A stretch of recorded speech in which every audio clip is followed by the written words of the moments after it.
And first, of course, I would like to thank the Emphasis staff for inviting me today to present the study of with microspore culture that we made. I will start with a quick presentation of the company I work for. So VGenov is a non-profit organization specialized in plant science, located in Brittany in France. We offer applied research services to breeders, seed companies, agrochemists, and growers. We work on more than 50 different species. So we are a team of 30 engineers and technicians, experts in cell biology, molecular biology, plant protection and nutrition, sensory and nutritional evaluation. In the cell biology laboratory, we develop tools to support breeding programs like interspecific hybridization, embryo rescue, polyploidization, virus elimination by meristem tip culture, in vitro genetic resources collection, and haplomethod techniques. So it can be androgenesis or gynogenesis. And these techniques, we propose them as for routine production or as a protocol development. So what is androgenesis? It is a tool to accelerate plant breeding processes. The goal is to produce pure lines for breeding in only one generation. And the principle is a reprogrammation of the microspore development to embryogenesis by applying a stress. So there are two techniques. The first one is enterculture. So the picture here on the left represents eggplant enterculture with in brown, oops, the little enter, and here in white and yellow, the plantlet coming out of it.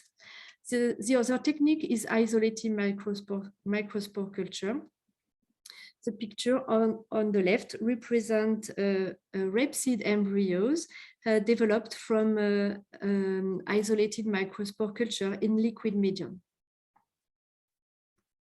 So the limit of the androgenesis, yes, is the big variation of reactivity and yields according to species and protocols.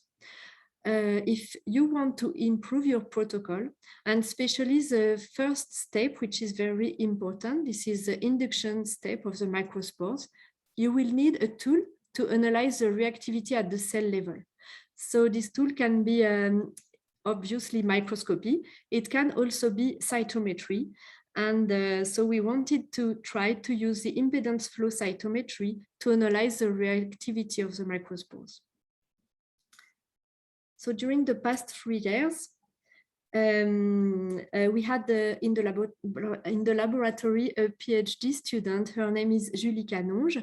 She worked on cellular and molecular approaches to understand the albinism phenomenon occurring in wheat androgenesis in order to efficiently produce double haploid plants. During the first part of her work, she characterized the wheat microspore development during the early steps of androgenesis. So this implied the search of new early reactivity markers and the development of a new analysis method. So I will show you the main steps of the wheat and microspore culture process. It starts with the harvest of tillers containing microspores at a very specific developmental stage, which is the mid to late uninucleate stage. If these microspores follow its normal gametophytic development, it will after that become binucleate microspore and trinucleate microspore, and finally a pollen grain. But if an inducing stress is applied, the development will switch to the sporophytic development pathway, which will lead to the formation of embryo.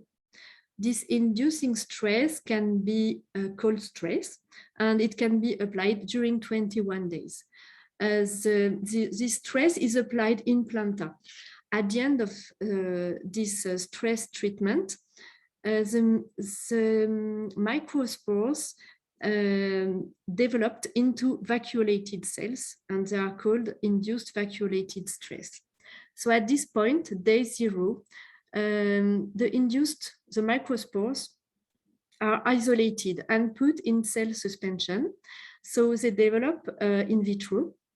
After 7 days, we can see some multinucleated structures appearing in the cell suspension.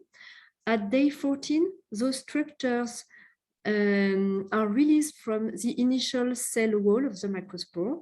This step is called the exine burst. After 21 days, the structures are still growing in size. And after 35 days, they are big enough to be subcultured on solid medium. The plantlet regeneration occurs from 60 to 90 days after the beginning of the process. So the difficulties of the microspore culture biological system. In the cell suspension, during the 21 first days of the culture, the microspores do not all develop in the same way. So it gives a very heterogeneous population of cells, with cells which are dead, others are alive. They also shows different developmental stages and different sizes. Plus, there is the development of multinucleate structures and embryo-like structures. So it was a challenge to know if the EMPHA-Z32 could be used to analyze such heterogeneous cell suspensions. So firstly, we demonstrate, I cannot see the title entirely, that the IFC was able to discriminate viable and dead cells in the microspore suspension. We worked on sample preparation. So firstly, we checked with the EMPHASIS staff if the medium composition we were using during the culture was compatible with its direct use in the EMPHA-Z32 device. So the answer was yes. We decided to dilute directly the microspore suspension into the EMPHASIS buffer number 4 to a ratio of 1/3 to 2/3. We used the D chip. So the channel in the D chip, the channel size is 120 micrometer. And we used 70 micrometer filters to filter our samples. Using this protocol, we were able to analyze all our samples from day -21 to day 7. After day 7, the embryo-like structures were too big to be analyzed by the D chip. So we obtained those kind of scatter plots. The left one shows a microspore in culture after 1 day.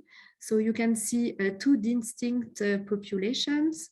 On the left of the lanes are the dead microspores, on the right, the viable ones. In the right figures, you can see heat-treated control of the same microspore culture at day 1. So here, almost all the cells are dead. So we wanted to validate that the cells appearing at the right of the lane were really viable. So for this, we created cell population mixtures using fresh and heat-treated microspores. And we analyzed them by 2 different techniques, FDS staining and microscopic counting versus IFC. So we obtained a very strong correlation between those 2 measurements with an R² of 0.99, and concluded that IFC technology allows cell viability measurement of microspore suspension in culture medium. So IFC can be used to follow the development during pollen formation and during androgenesis. During the gametophytic pathway, which is the normal development of the pollen, impedance flow cytometry can be used to analyze the different kind of cells during the development. So this result had already been obtained by the EMPHASIS staff, but we did it on the genotype we studied, which was the Pavon genotype. So those figures are scatter plots of microspores during their development from mid to late uninucleate stage to late trinucleate stage, which is almost the mature pollen. So we also analyzed the evolution of the microspore population during the microspore culture with impedance flow cytometry.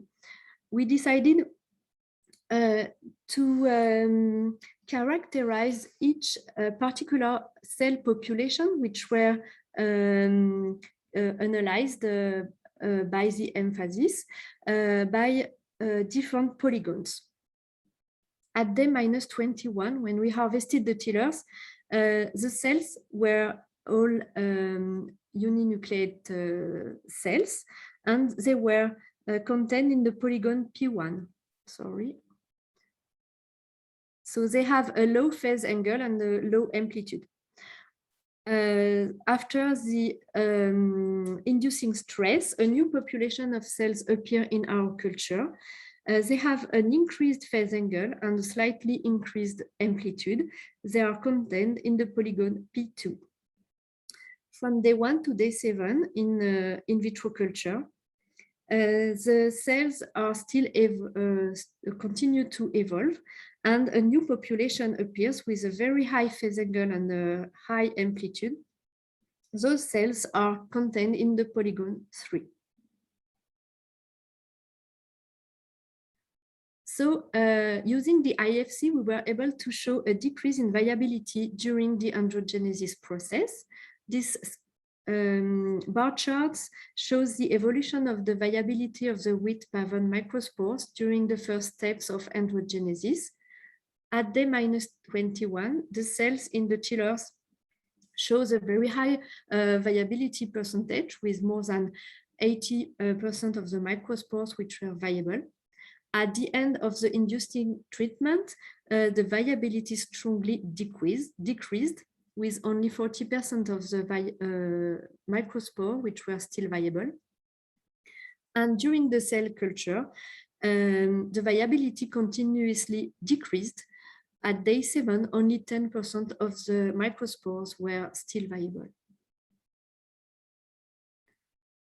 Using the IFC, we were able to describe precisely the microspore population throughout the androgenesis process.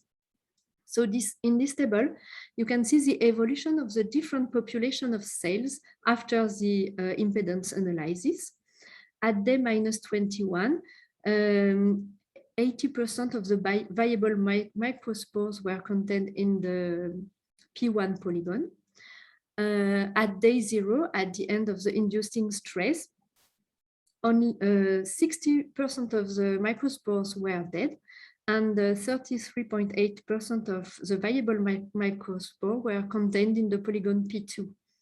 At day 1, a new population of cells appear in the polygon P3 with 10.3% of the viable microspores within this polygon.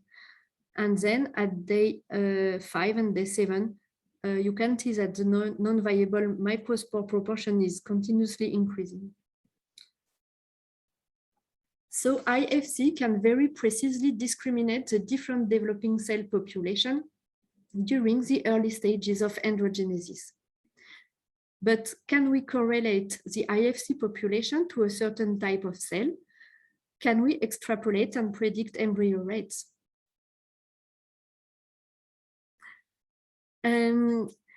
So we used IFC to evaluate the inducing treatment efficiency.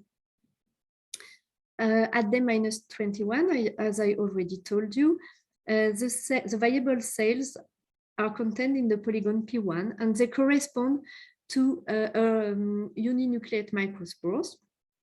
At the end of the inducing treatment, a new population appear with the increased phase angle and increased amplitude. They are contained in the polygon P2, but do they correspond to induced vacuolated microspores or not? So So that's what we wanted to check. And we compared the percentage of viable microspores in the polygon P2 to the proportion of vacuolated induced microspore at day 0, which we counted under the microscope. So we show a significant correlation between those two measurements with an R squared of 0.88. The slope value of the correlation is not 1, it's only 0.82. And we have an explanation for this. It's that with light microscopy, no distinction is made between viable and non-viable microspores. So in this case, IFC gives a real gain in precision. IFC measurement at D0 is a potentially reliable predictor for microspore suspension reactivity. Sorry.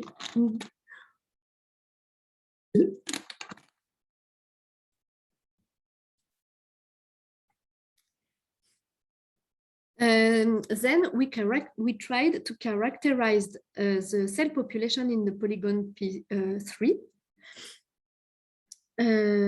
but contrary to expectations, there was no correlation between the microspores in the polygon P3 and the multinucleated microspore percentage. This is due to technical constraints of the microscopic counting at this stage.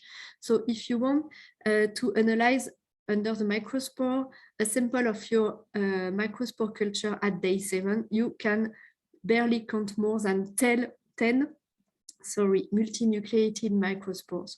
While using IFC, you have always more than 200 cells in the polygon 3. So those two kinds of number cannot be compared and have cannot be statistically compared. Sorry. But what we know is that the cells in the polygon 3 are not pollen grain, because pollen grain do not at all give the same signal when they're analyzed by impedance.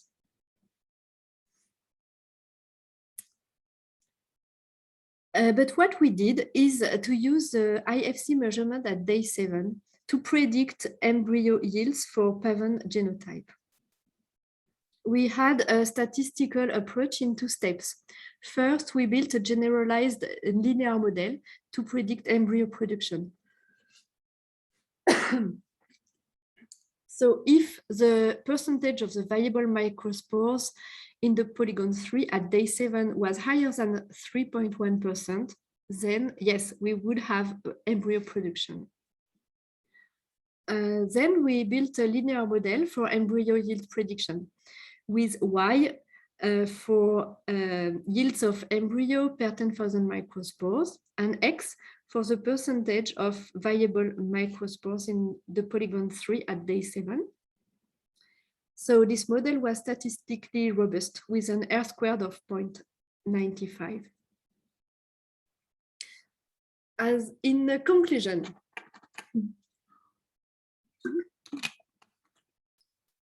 we can say that IFC is a good tool for the analysis of microspore reactivity during the early steps of androgenesis.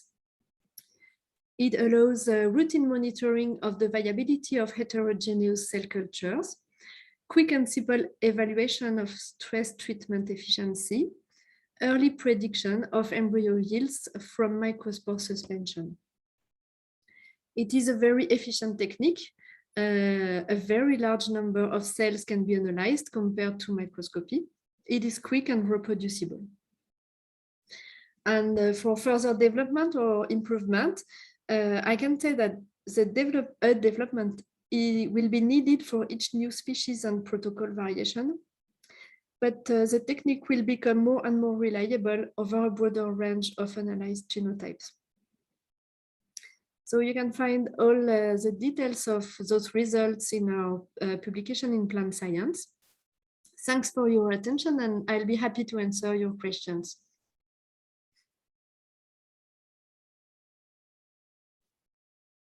Thank you, Muriel, for your very detailed presentation.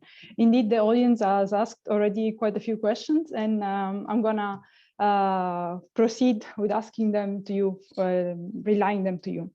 So obviously, you have analyzed the one genotype Pavon that you mentioned, but many are interested whether these results could apply if you were analyzing different genotypes of wheat.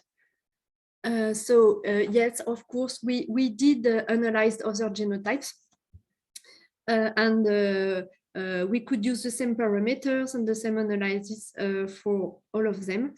And we had very interesting results, especially to analyze the impact of different inducing treatment, or to see the reactivity of those different genotypes.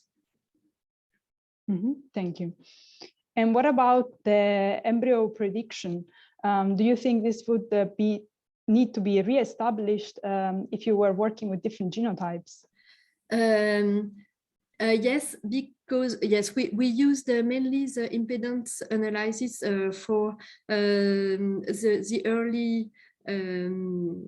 early stages of microspore culture analysis, but we didn't go further on embryo prediction.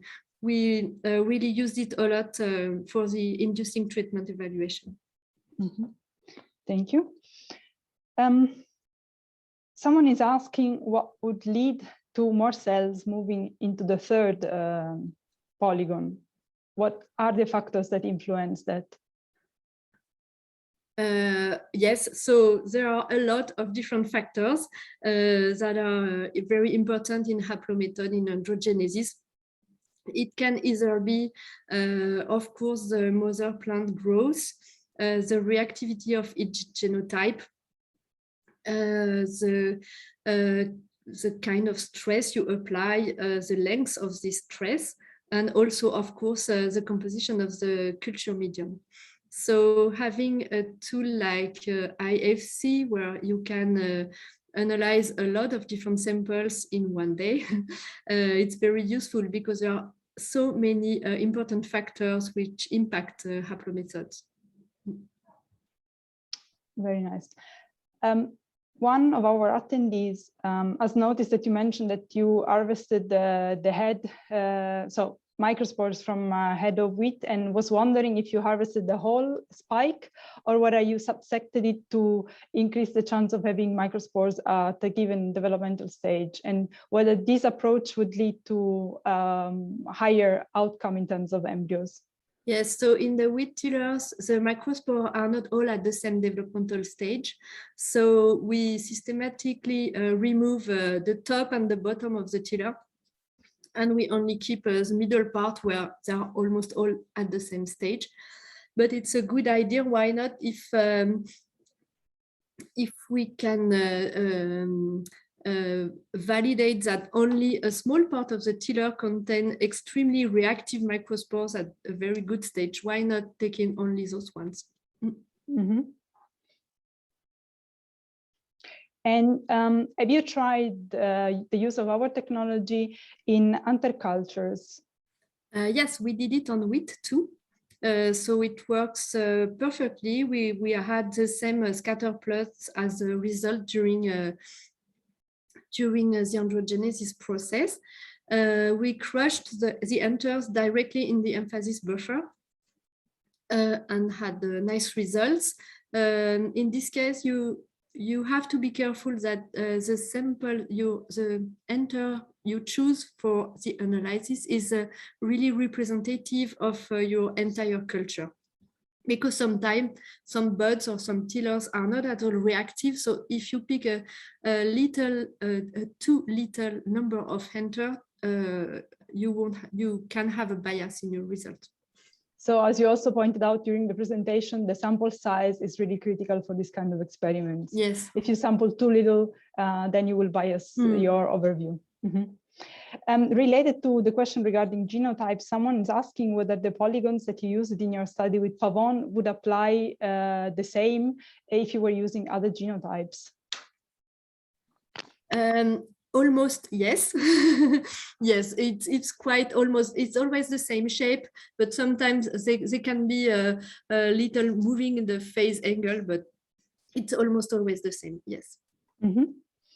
And others are interested, obviously, in other crops. Have you ever worked with vegetables? So yes, we did the IFC analysis on rapeseed microspore culture. Mm-hmm. And we had interesting results, but for this species, there is a particularity. It's that in our condition, there is some development of pollen grain in vitro during the first few days after the inducing treatment. And this pollen grain is giving exactly the same impedance signal as the induced microspores. So it was not really possible to check if the impact of the inducing treatment. But after a few days, the pollen grain died in the culture. So we were then able to use IFC to analyze the multinucleated structures and the pro-embryo proportion in our culture. Okay. Related to this, obviously, you have mentioned one challenge in working with IFC and microspores. Have you found any other challenge in the process? Or do you have tricks that our audience could put in place? No, we were really happy to see that the multinucleated structures and pro-embryo could be analyzed by the device. No, it's really more efficient than microscopic counting, of course. So using it, yes, you can analyze 10,000 cells in a minute, and you can do yes, around 100 samples per day. So. Yes. And what about the size of the particles that you analyze? If I'm not wrong, you stopped the analysis 7 days. Yes. Did this have anything to do with the size of the particle after that day?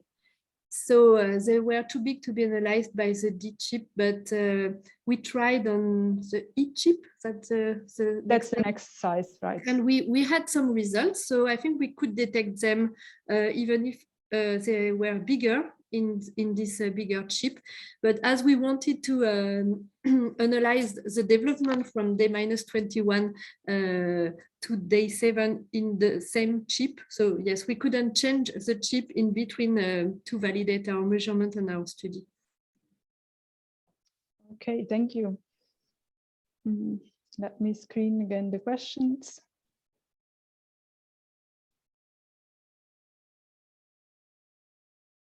About the sample preparation, you mentioned that in one case when you did anther cultures, this was the sample were prepared directly in our buffer. Yes. Whereas for the microspore cultures, this was a mixture. Is this how did you fine tune that? So for the microspore culture, firstly we centrifuged the culture. Sorry. And added, removed the medium and added directly the emphasis buffer. So firstly, it was a little bit time consuming, but also we worried if we were not maybe losing some cell population, for example, the dead ones or the big ones. So we tried to find a way to analyze the complete microspore suspension without any treatment. And we choose the ratio of 1/3 to 2/3 because we wanted to have as much as possible as emphasis buffer, but still an important number of cells. So yes, we tried half and half, and then 1/3 to 2/3 was the good ratio. Yes, let me add that indeed the media for microspore culture are often not conductive enough, and we need a certain amount of ions in order to have sufficiently high signals to analyze. And this can be fine-tuned case by case in every system and for every different culture medium, of course. Okay.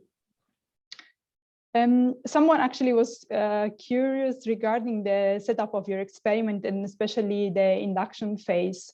They were wondering whether the induction of the embryogenesis was done in planta, meaning that you expose the plants to a specific temperature conditions and then let the plants in this condition for 21 days. Is this the case?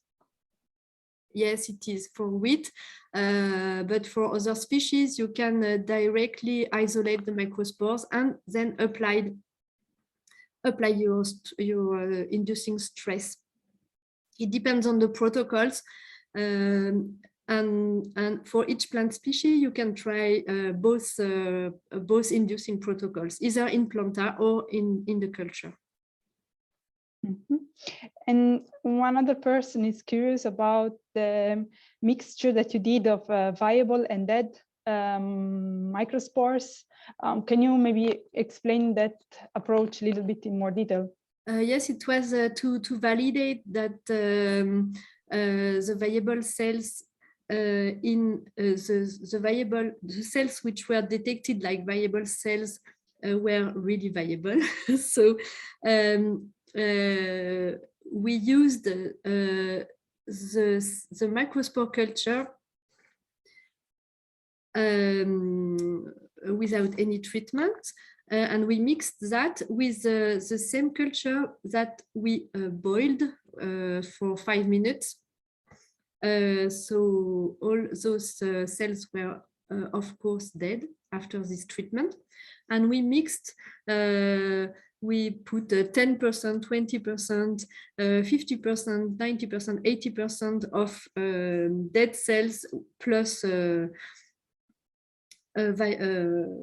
regular microspore culture without any treatment. So it was a population that we really created for the study. Okay, so in essence, to validate yes, exactly. IFC. That was completely artificial, but we did like this the full validation of the IFC results. Indeed, that's a very good approach that we also take oftentimes to develop new protocols. Okay. Federica, Muriel, we have time for 1 or max 2 questions. Thank you. Okay, let me find the last question.